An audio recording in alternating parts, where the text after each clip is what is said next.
warahmatullahi wabarakatuh. Perkenalkan, nama saya Clarissa Tiasel dari Universitas Bung Hatta, Fakultas Ilmu Hukum dengan NPM 2010012111100 kelas IH1C. Saya akan menjawab beberapa pertanyaan dari ujian tengah semester mata kuliah Ilmu Negara dengan dosen pengampu yaitu Ibu Resma Bintani Gustaliza SH.MH. Pertanyaan pertama yaitu sebutkan istilah ilmu negara dalam berbagai bahasa. Yang pertama yaitu bahasa Belanda, Staatsleer, yang kedua bahasa Jerman yaitu Staatslehre, yang ketiga bahasa Inggris yaitu Theory of State atau The General Theory of State atau Political Theory, yang keempat yaitu bahasa Perancis Theory d'État. Pertanyaan kedua yaitu jelaskan definisi negara dari pendapat para ahli. Yang pertama menurut Aristoteles. Menurutnya, negara adalah sekutuan daripada keluarga dan desa guna memperoleh hidup yang sebaik-baiknya. Negara yang dimaksud adalah negara hukum yang di dalamnya terdapat sejumlah warga negara yang ikut serta dalam permusyawaratan negara. Yang kedua yaitu menurut Gigi Rousseau. Menurut Rousseau, negara bukanlah lembaga yang berhadapan dengan individu-individu sehingga dapat merampas hak-haknya dan perlu dibatasi wewenangnya. Yang ketiga yaitu menurut Max Weber. Menurut Weber, negara adalah satu-satunya lembaga yang memiliki keabsahan untuk melakukan tindakan kekerasan terhadap warganya. Pertanyaan ketiga yaitu, jelaskan alasan mengapa harus ada negara. Karena negara merupakan syarat untuk membangun sistem kepemerintahan dan untuk mengatur hubungan-hubungan antar manusia dalam kehidupan bermasyarakat, dan juga untuk menertibkan manusia yang melewati batasannya. Pertanyaan keempat yaitu, mengapa George Jelinek disebut sebagai Bapak Ilmu Negara? George Jelinek atau yang kita kenal sebagai Bapak Ilmu Negara, ia adalah seorang sarjana Jerman yang melakukan penyelidikan. Sehingga muncullah istilah ilmu negara atau Staatsleer. Pada tahun 1882, ia menerbitkan sebuah buku dengan judul Allgemeine Staatsleer atau Ilmu Negara Umum.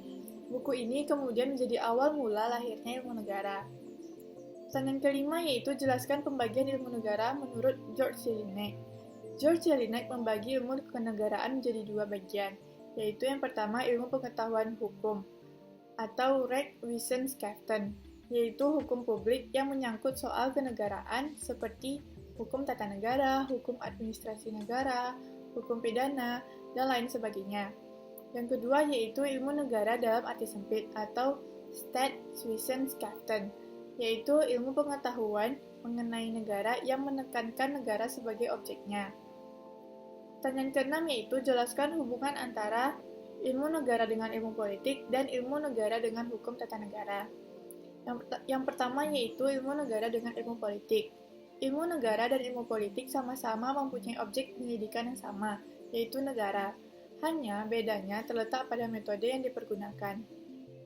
Ilmu negara menitikberatkan pada sifat-sifat teoritis tentang asas-asas pokok dan pengertian-pengertian pokok tentang negara, sedangkan ilmu politik menitikberatkan kepada faktor-faktor yang konkret, terutama berpusat kepada gejala-gejala kekuasaan baik mengenai organisasi negara maupun yang mempengaruhi pelaksanaan tugas-tugas negara. Yang kedua yaitu ilmu negara dengan hukum tata negara. Ilmu negara merupakan satu-satunya pelajaran pengantar dan ilmu dasar pokok dalam mempelajari hukum tata negara. Pertanyaan ketujuh yaitu jelaskan unsur-unsur negara menurut pasal 1 Konvensi Montevideo tahun 1933. Yang pertama yaitu a permanent population atau penduduk atau rakyat, yang merupakan semua orang yang ada di wilayah suatu negara dan taat pada peraturan di negara tersebut.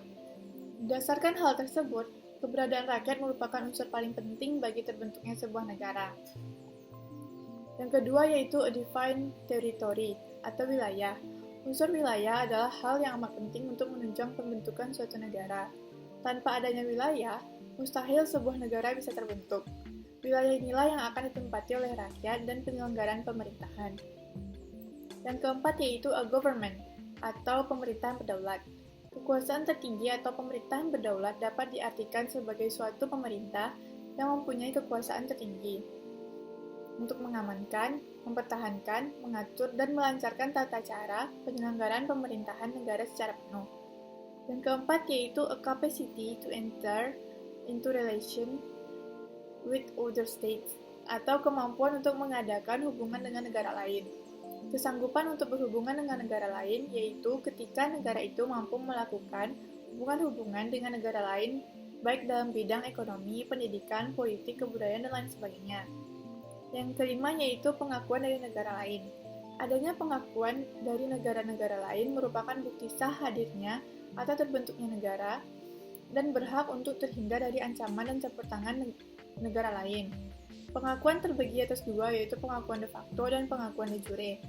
Pengakuan de facto artinya diakui secara nyata bahwa negara tersebut telah diakui karena memiliki unsur-unsur negara, seperti adanya pemimpin, rakyat, dan wilayahnya. Yang kedua yaitu pengakuan de jure, yang berarti pengakuan negara lain terhadap suatu negara menurut hukum internasional. Sekian penjelasan dari saya, mohon maaf apabila ada kesalahan. Wassalamualaikum warahmatullahi wabarakatuh.